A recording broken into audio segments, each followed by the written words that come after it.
This is an ex-Muslim atheist channel, which tries to convey the truth of Islam to Muslim people and make them humanists and rationalists. Our aim is not to spread any kind of hatred towards people based on their religion or faith. Muslim brothers are requested to verify the sources given in video and start thinking differently. Aisha's scandal. What exactly was the accusation of adultery or fornication against Aisha? Following this accusation, Ali asked Muhammad to divorce Aisha, which led to Aisha harboring lifelong hatred towards Ali, culminating in the conflict and war between Aisha and Ali.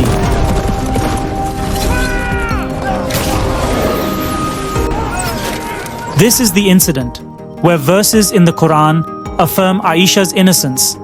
But there's a big question. If Allah himself testifies to Aisha's innocence, then why did Ali ask Muhammad to divorce her? If Allah can testify, why did such a significant issue arise in the first place? Let's understand in today's special video this incident in Islam, which once again proves Islam to be a false religion. It proves again that the verses of the Quran were not for humanity, but for Muhammad's personal benefits. Today's topic will be very interesting and could open the minds of our Muslim brothers. So stay tuned until the end of the video, and let's begin in the name of humanity. This channel is not run with the help of any religion or organization. Support us in this noble campaign.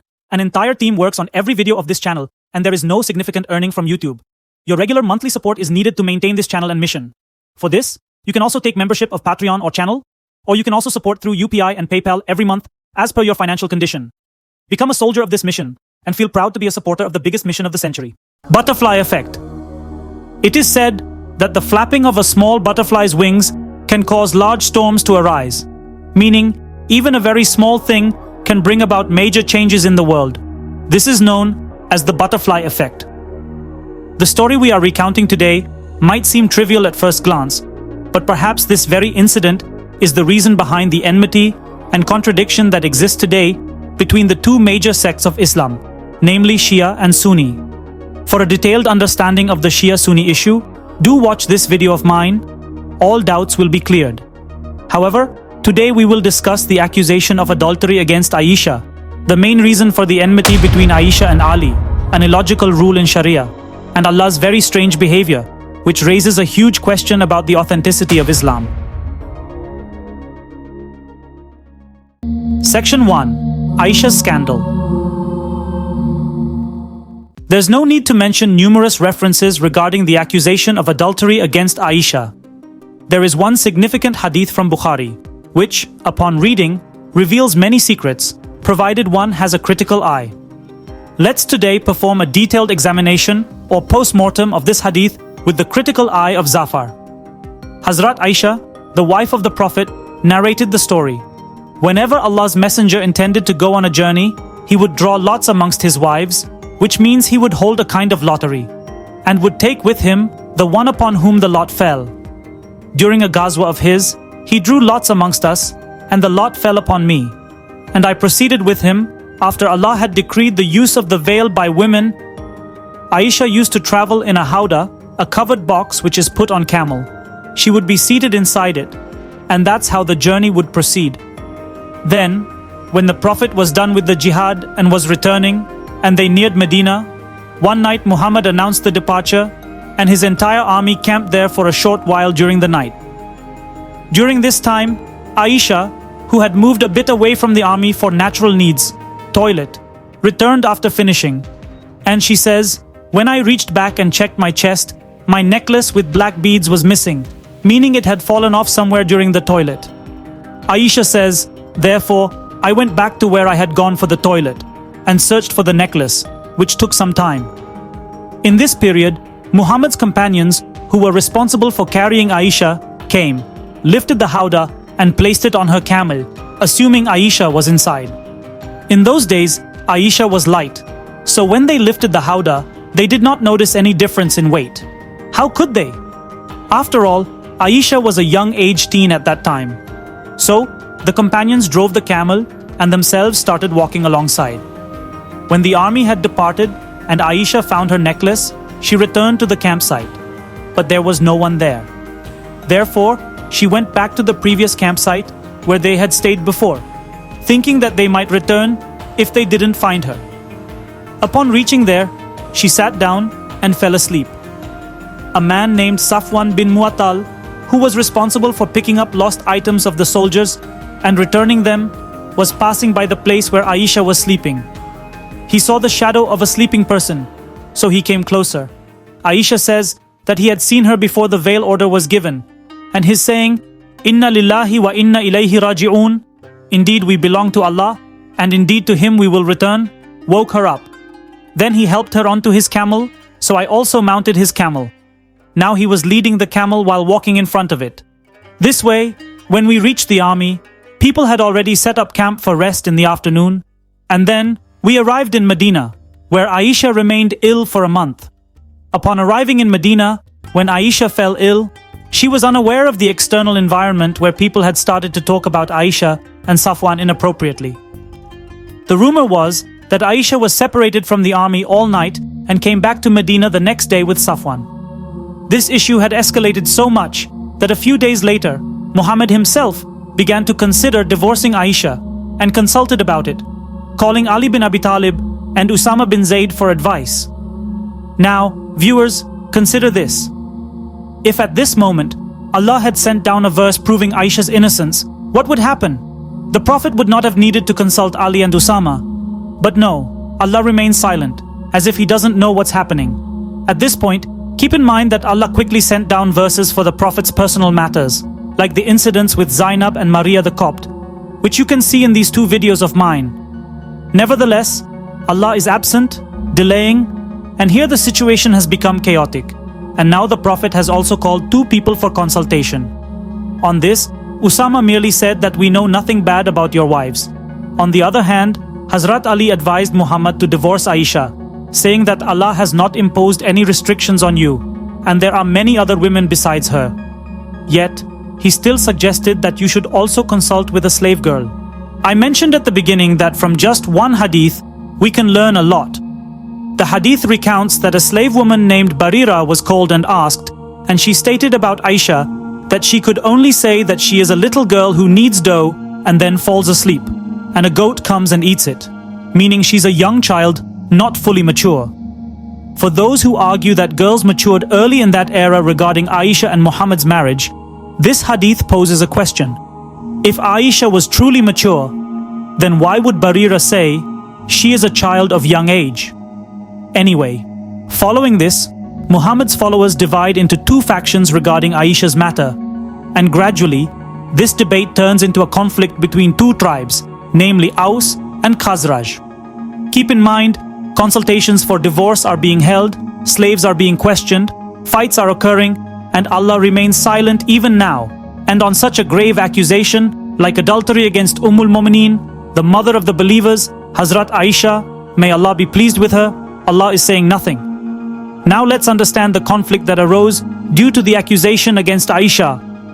Before understanding this conflict, the hadith mentions a man named Abdullah bin Ubay bin Salul, who is said to have started this accusation against Aisha.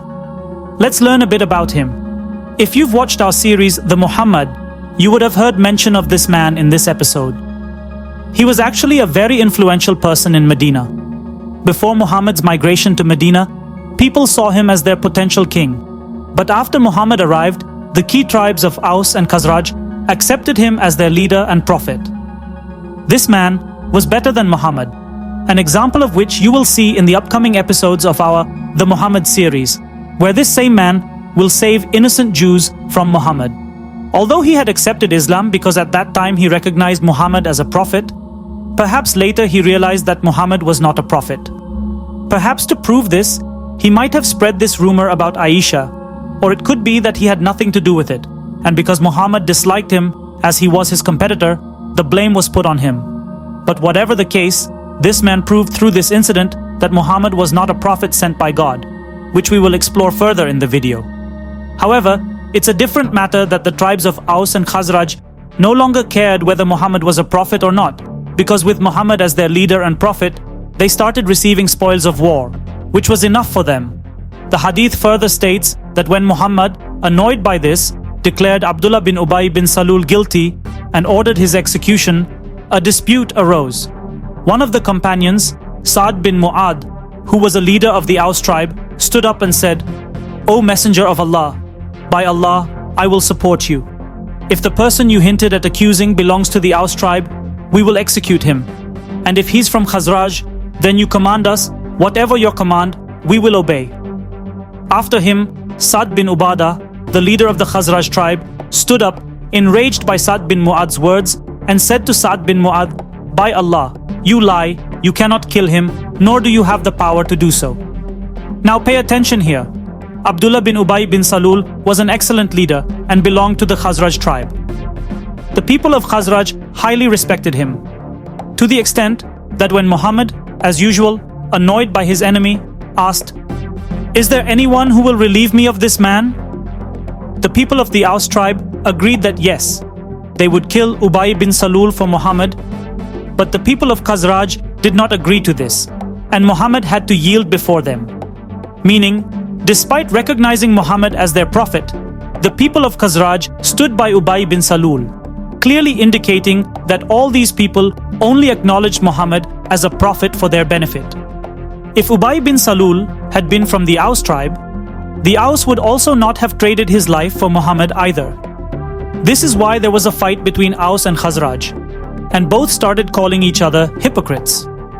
Afterward, Muhammad calmed everyone down, but Muhammad couldn't kill Ubay bin Salul.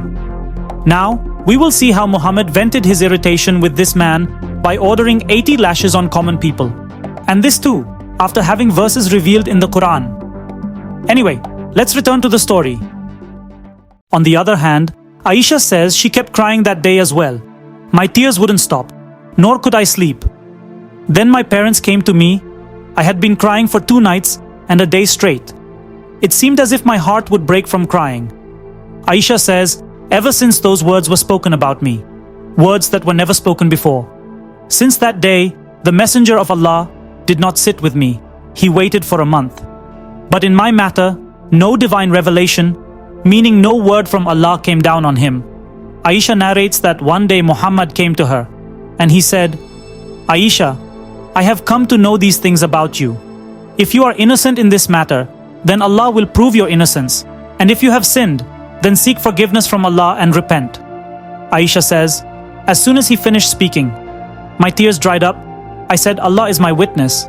I realize that you have also heard the rumors, and these things have settled in your hearts, and you have already confirmed them. So now if I say I'm innocent of this accusation, you won't believe me, and you'll think I'm lying. But if I admit to the sin, you will believe my words and consider me guilty." Muhammad's suspicion on Aisha. How the matter was resolved, we will learn later. But first, it's necessary to understand why all this was happening. Why hadn't Muhammad's Allah sent a verse yet? There are 2 types of people listening to this story through my video. 1, the intelligent ex-Muslims and non-Muslims who believe that Muhammad himself is Allah, sending down verses according to his situation. But they don't know why Muhammad hasn't sent down a verse yet. On the other hand, the believers who think that Allah knows and witnesses everything. Perhaps Allah was trying to make Muhammad understand through this incident who stands with him and who doesn't, hence Allah's silence. Now, it's evident that I fall into the first group, so it's my duty to explain why. If Muhammad is Allah, he hasn't yet proven Aisha's innocence. If Muhammad did this, he would be proven to be a false prophet.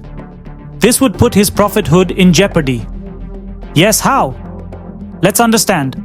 Actually, if you look closely at this hadith, Muhammad seems to doubt Aisha's character. There are several clear pieces of evidence in this hadith itself.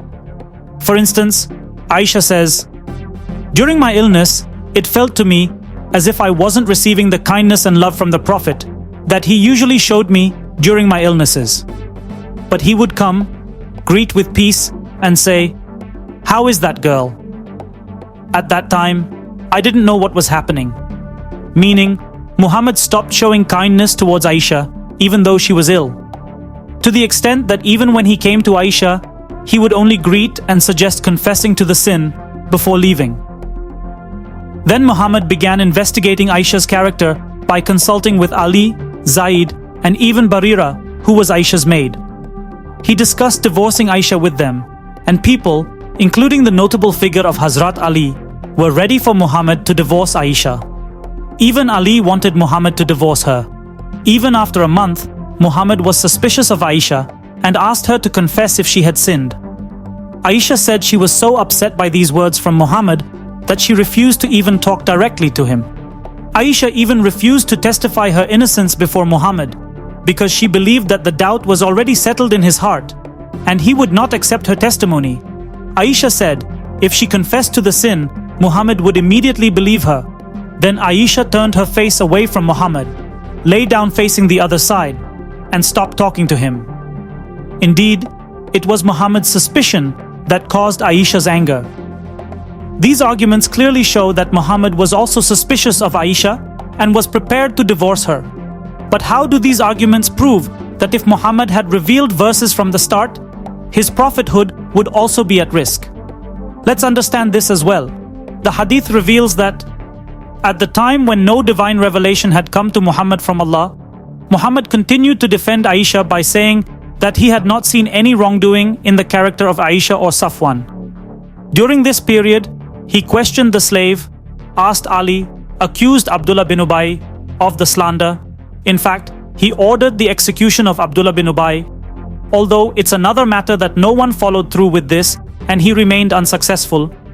But Abdullah bin Ubay was the person who indirectly used this incident to question Muhammad's prophethood, and he was also proven right. As it was, Abdullah bin Ubay was not alone. Rather, there was a mixed opinion among the Sahaba regarding Aisha. A significant portion doubted Aisha, which indirectly weakened the claim of Muhammad's prophethood by casting doubt on Aisha's character. This was causing Muhammad to lose control over his people. It's noteworthy that the first testimony of Aisha's innocence did not depend on divine revelation from Allah, but rather on a trivial argument, which was that Muhammad had never seen Aisha and Safwan doing anything wrong before. If this argument was correct, then why did Muhammad wait a month before claiming Aisha's innocence? Why did Allah have to send verses confirming Aisha's innocence a month after the incident? If Allah already knows everything, He would have sent verses immediately to declare Aisha innocent, and Muhammad wouldn't have had to consult with people about divorcing her. However, that's not what happened. A whole month passed without any revelation. In reality, during that 1 month of waiting, Muhammad was checking to confirm that Aisha was not pregnant. Because if by mistake, Muhammad would have claimed early that verses had been revealed regarding Aisha's innocence, and then a month later, Aisha would have proved it wrong, it would have raised questions about Muhammad being a prophet, and people would realize that Muhammad was making up these verses himself. The straightforward matter is that if Allah is the true God, His word cannot be wrong. Why would Allah allow Aisha to be defamed for a whole month? Aisha kept crying, but no verse was revealed in her favor. Allah could easily have sent verses to spare Aisha from being disgraced for a month, and after a month, people would also have believed in Allah's verses. But that didn't happen, because it was Muhammad who was doubting Aisha, and he was waiting to confirm if she was pregnant, and he kept pressuring Aisha to confess her sin. However, some might still argue that even if Aisha were pregnant, how would one tell if the baby was Safwan's or Muhammad's? How would this put Muhammad's prophethood at risk? Yes, the question is valid, but the answer lies in this hadith. According to this hadith, a man accused his pregnant wife of adultery, but she didn't admit to it. Eventually, the Prophet said, if the child's face doesn't match the husband's, then assume she committed adultery. There's no doubt that back then, determining the real father wasn't as straightforward as with today's DNA tests. Hence, people could only judge by the child's appearance, as per the Prophet's guidance. Now, if the Prophet had revealed verses at the beginning, and then Aisha would have got pregnant after a month, and then 9 months later, the baby would have resembled Safwan, the prophethood of Muhammad would have been in jeopardy. Hence, Allah did not reveal any verses for the whole month. The Prophet somehow passed 1 month, and then the verses were revealed.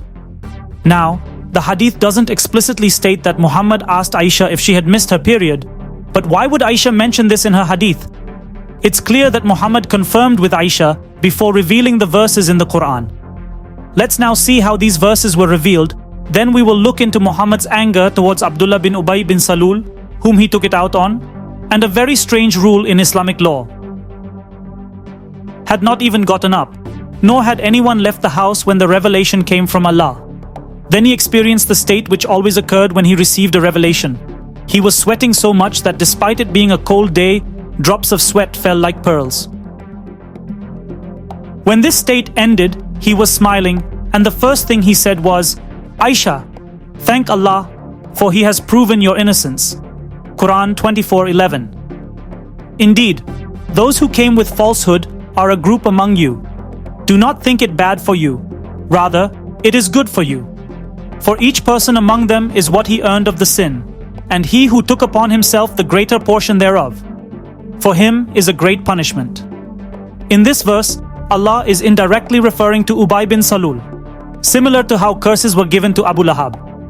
Anyway, here it also shows Aisha's resentment towards Muhammad for not trusting her. "My mother told me to go to the Messenger of Allah. I said, 'By Allah, I will not stand before him, nor thank him, or you people, I will only thank Allah, who has revealed my exoneration.'" Section 3. 4. Witnesses.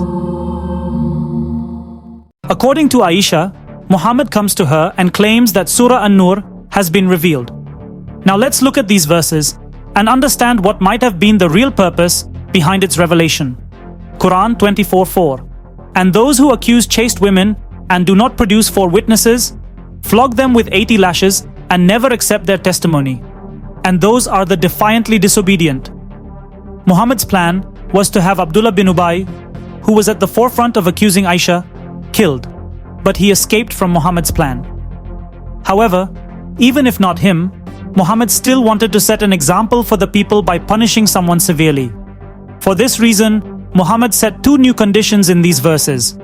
According to the interpretation of the Qur'an, there were 3 witnesses who accused Aisha, all men, and the 4th was a woman, Hamna bint Jahsh, who were testifying to Aisha's adultery, i.e., Abdullah bin Ubay, Hassan bin Thabit, Mistah, and the woman Hamna bint Jahsh, supported by a large group of other Muslims.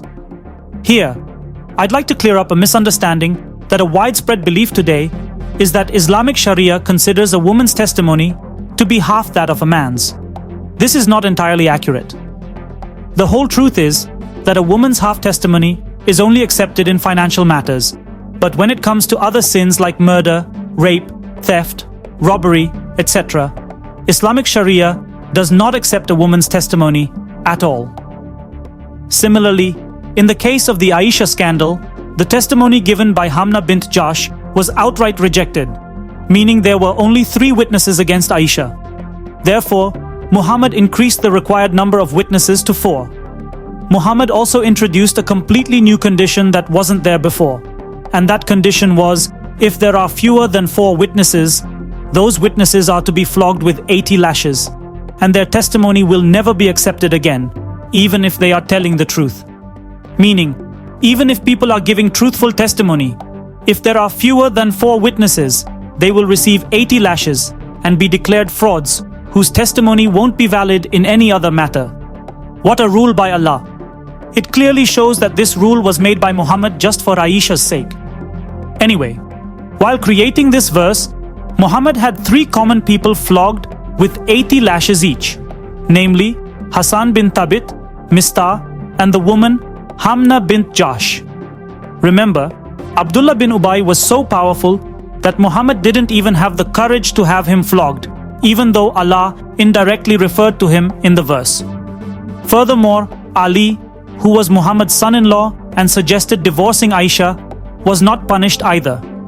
And following this incident, Aisha always harbored hatred towards Ali, which later resulted in the Battle of the Camel between Ali and Aisha, where thousands of Muslims lost their lives due to their feud, and which shameless scholars have only referred to as fitna and swept under the rug. In Muhammad's life stories, we see such human behaviors. The number of witnesses was 3, but it was increased to 4. If it were 4, Muhammad would have increased it to 5, and if there were 5, he would have set the condition to 6 and punished them. In today's human-made laws, people apply the law from the moment it is passed. But in the case that led to the creation of the law, that law isn't applied retrospectively. According to Islam, If you come home and find your wife having sex with another man, and your intention is to have her punished, do not stop them, let them continue, and go outside to bring 3 male witnesses. Only when they also witness it, will your testimony be accepted. And I'm not saying this without reason. There exists a hadith confirming this, where a man asks Muhammad what to do if he catches his wife with another man. Should he wait for 4 witnesses? Muhammad, taking a deep breath, says, yes. Because if he can't do that, then the Qur'an says, 24:4. And those who accuse chaste women and do not produce 4 witnesses, flog them with 80 lashes and never accept their testimony. And those are the defiantly disobedient. No! God, please, no! No! No! Yes, these are not the words of Allah, but of Muhammad. This is why I say that the Qur'an can't be the word of a wise man, let alone God. In today's video, we find another example of verses in the Qur'an that Muhammad made for his personal benefits, which makes one think whether the people whom our Muslim brothers consider their prophet and ideal, have they really done anything for the Muslim community? Or was it just for their personal benefits? Will the Muslims who died in the war between Aisha and Ali go to Jannah? Who is their murderer? The purpose of this video is not to belittle anyone, but to show the truth, to make you realize that your religious sentiments have been used just for power, money, and to fulfill their own desires. Open your eyes and move away from religious ignorance. Teach your children science and humanity. Stay safe. May humanity protect you.